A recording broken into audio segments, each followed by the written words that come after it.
आप सभी का हार्दिक हार्दिक अभिनंदन है यूनिक एनसीईआरटी क्लासेस में।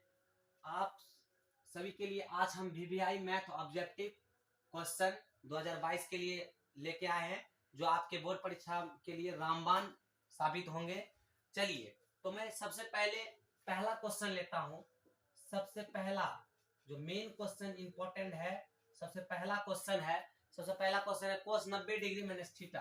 कोस 90 डिग्री माइनस थीटा किसके बराबर होता है? किसके बराबर होता है? तो मेरे प्यारे बच्चों, कोस 90 डिग्री माइनस थीटा किसके बराबर होता है? कोस 90 डिग्री माइनस थीटा हमेशा याद रखिएगा, ये साइन थीटा के बराबर होता है। किसके बराबर होता है? साइन थीटा के बराबर। ये साइन थीटा के बराबर होता है। उसके बाद दूसरा क्वेश्चन है 6 एवं 30 का एचसीएफ क्या होगा? 6 एवं 30 का एचसीएफ क्या होगा? जरा आप लोग समझिएगा गौर से। एचसीएफ का फुल फॉर्म होता है highest common factor. Highest common factor, इसका नियम है किसी संख्या को भाग देने पर अगर जो संख्या से वो पूरा कट जाता है, शॉर्ट में सीखिए, जो संख्या से कट जाता है वही कहलाता है एचसीएफ। जैसे 6 है और 30 दिया है, 6 5 से 30, तो किससे कटा? 6 से कटा, तो 6 हमारे लिए क्या हो गया? एचसीएफ हो गया। तो एचसीएफ इसका क्या हो गया? 6 और 30 का एचसीएफ क्या हो गया? 6 हो गया। 6 और 30 का एचसीएफ क्या हो गया? 6 हो गया। अब आप लोग को तीसरा दे देगा क्या? सबसे छोटी अभाज्य संख्या क्या है? सबसे छोटी अभाज्य संख्या क्या है? सबसे छोटी अभाज्य संख्या क्या है? सबसे छोटी अभाज्य संख्या क्या है?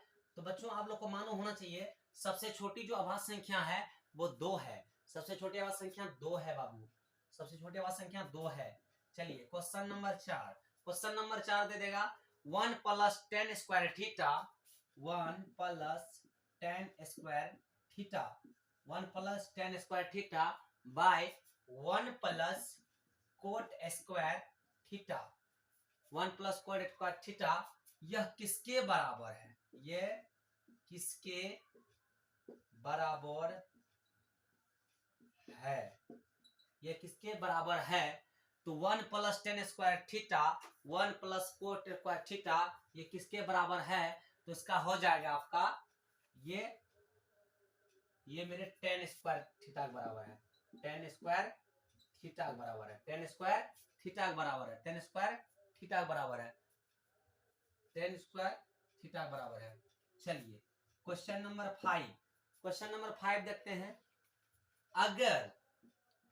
अगर a1/a2 बराबर b1/b2, a1/a2 बराबर b1/b2 बराबर c1/c2, तो बताएं समीकरण संगत है या असंगत? संगत है या असंगत? तो बताइए, जब इस तरह से आएगा तो क्या कहेंगे? समीकरण संगत है या असंगत? तो बोलेंगे संगत है।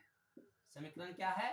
संगत है, क्योंकि a1/a2 b1/b2 b1/b2 बराबर है c1/c2। जब तीनों बराबर हो तो ये होगा संगत। क्या हो जाएगा? संगत। अब इसी जगह आपको पूछ लेगा इसके कितने हल होंगे। क्या पूछेगा? कितने हल होंगे? कितने हल होंगे? तो मेरे शेर शेरनी, इसके कितने हल होंगे? जब संगत होगा तो इसके कितने हल होंगे? जब संगत है तो इनके अनेक हल होंगे। कितने हल होंगे? अनेक हल। अनेक हल। अब इसी में पूछ लेगा ग्राफ कैसा खींचा जाएगा। क्या पूछेगा? ग्राफ कैसा खींचा जाएगा। ग्राफ पूछेगा, तो ग्राफ के बारे में पूछेगा तो ग्राफ कैसा होगा? समानुपाती होगा। समानुपाती होगा। समानुपाती होगा। समानुपाती होगा। क्या होगा? समानुपाती। चलिए क्वेश्चन नंबर 6 देखते हैं।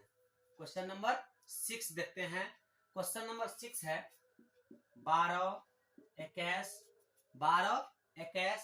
30 का एलसीएम क्या होगा। तो आप सभी को याद रखना एलसीएम का फुल फॉर्म होता है lowest common multiply. Lowest common multiply. तो हम इसको करेंगे 12 है 21 है 30 है। छठा नंबर क्वेश्चन है 12 21 30 का एलसीएम क्या होगा।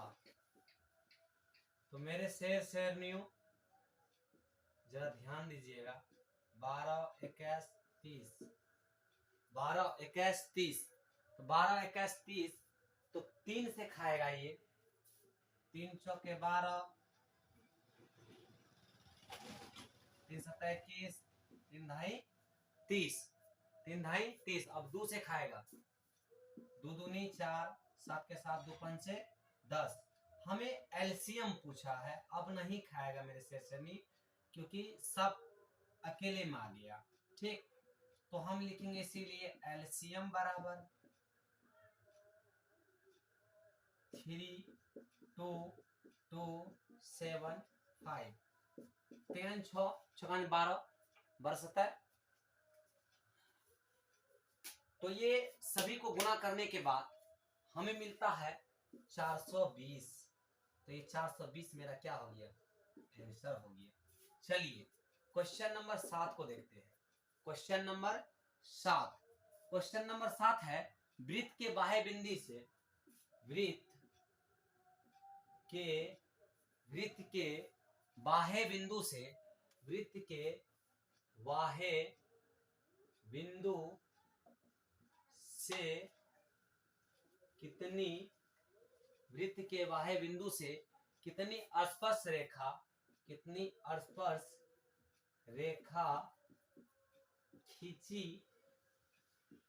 जाती है। वृत्त के बाह्य बिंदु से कितनी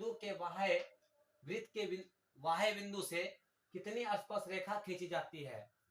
वृत्त के बाह्य बिंदु से कितनी स्पर्श रेखा खींची जाती है। मान के चलिए ये वृत्त है, इसका बाह्य बिंदु मतलब बाहरी भाग से कितने रेखा खींची जाएगी। तो देखिए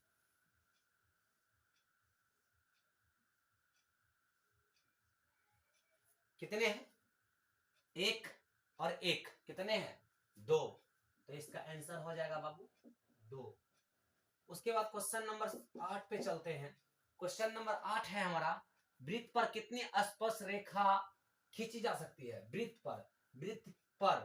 वृत्त के बोला है, वृत्त के बाह्य बोला है, यहाँ है वृत्त पर। देखिए क्वेश्चन सेम है बाबू, क्वेश्चन सेम है, थोड़ा सा डिफरेंस है, वर्ड का डिफरेंस है। वृत्त पर कितनी स्पर्श रेखा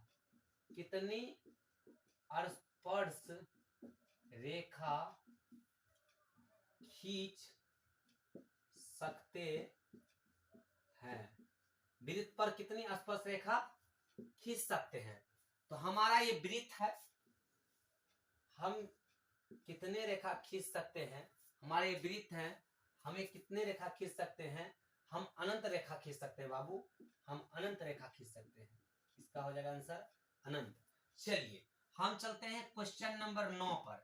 क्वेश्चन नंबर 9 हमारा है स्पर्श रेखा वृत्त पर कितनी डिग्री का कोण बनाती है। स्पर्श रेखा वृत्त पर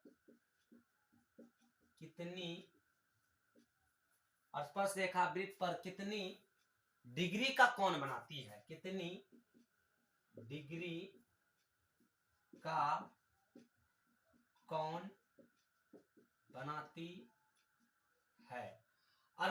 स्पर्श रेखा वृत्त पर कितनी डिग्री का कोण बनाती है। तो स्पर्श रेखा वृत्त पर बाबू 90 डिग्री का कोण बनाती है। कितने डिग्री कोण बनाती है 90 डिग्री का कोण, 90 डिग्री का कोण बनाती है बाबू। चलिए हम चलते हैं क्वेश्चन नंबर 10 पर। क्वेश्चन नंबर 10 हमारा कह रहा है दो क्रमांगत सम संख्याओं का सेप क्या होता है।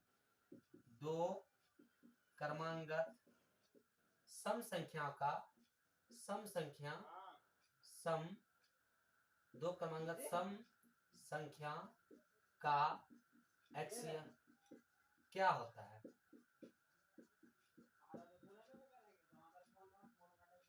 क्या होता है? तो दो क्रमांगत सम संख्या आप हमें याद रखना है। तो बच्चों बहुत बच्चे क्या करते हैं, वो एक मार देते हैं।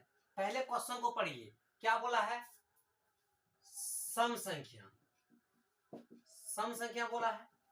आपको सीधा से याद रखना है, जिसमें दो से पूरा पूरा भाग लग जाता है उसे सम संख्या कहते हैं। जिसमें दो से पूरा पूरा भाग नहीं लगता है उसे विषम संख्या कहते हैं। तो ये दो से चालू होता है। क्रमांगत बोला है, क्रमांगत सीधा बात याद रखेंगे। सम संख्या जो दो से भाग लगता है, जिसमें दो से भाग लगे, जिसमें दो से भाग लगे। जैसे में कर्मांगत बोला, कर्मांगत मतलब कर्मांगत, कर्मांगत मतलब क्या होता है? जैसे एक के बाद एक, एक के बाद एक, एक के बाद एक। तो बच्चों यहाँ दो है, दो के बाद क्या होगा? चार, चार के बाद छह, छह के बाद आठ, आठ के बाद 10। HCF बोला है दो दूनी चार। HCF कितना निकल रहा है? दो निकल रहा है। आप दिन भर करोगे HCF दो ही निकलेगा। 6 8 का 6, देख लो मेरे सर में, 6 2 6 3 कट गया 2। मेरे HCF कितना आ गया मेरे सर में? 2। तो इसका आंसर हो जाएगा, आंसर हो जाएगा आपका, आपका 10 नंबर का जो क्रमांगत सम संख्या का HCF पूछा है, इसका आंसर हो जाएगा बाबू 2। ये आएंगे 100% में गारंटी के साथ कहता हूं कि ये प्रश्न हर बार बोर्ड परीक्षा में पूछे जाते हैं और बहुत बच्चे गलती करके आते हैं। तो आप सभी को गलती नहीं करना है और आप सभी जो है हमारे क्लास में जब भी आए तो नोटबुक और पेन लेकर के बैठे। चलिए, कहीं कोई भी प्रॉब्लम हो, कोई भी दिक्कत हो तो आप हमें कमेंट बॉक्स में बता सकते हैं मैसेज करके। 11वां नंबर प्रश्न देखते हैं। 11वां नंबर प्रश्न मेरा है, 11वां नंबर प्रश्न मेरा है क्या? 11वां नंबर प्रश्न मेरा है, 11वां था ना वो?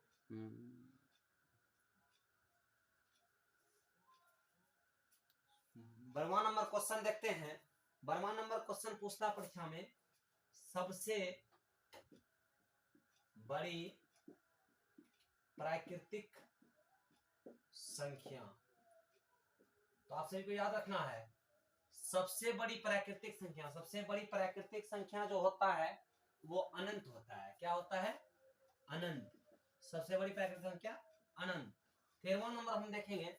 13वां नंबर है, 13वां नंबर है क्या? 13वां नंबर मेरा प्रश्न है,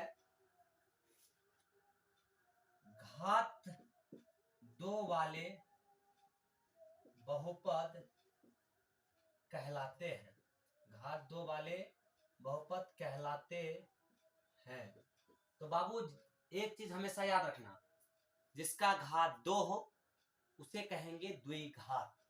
जिसका घात 2 हो उसे कहेंगे द्विघात, द्विघात, द्विघात।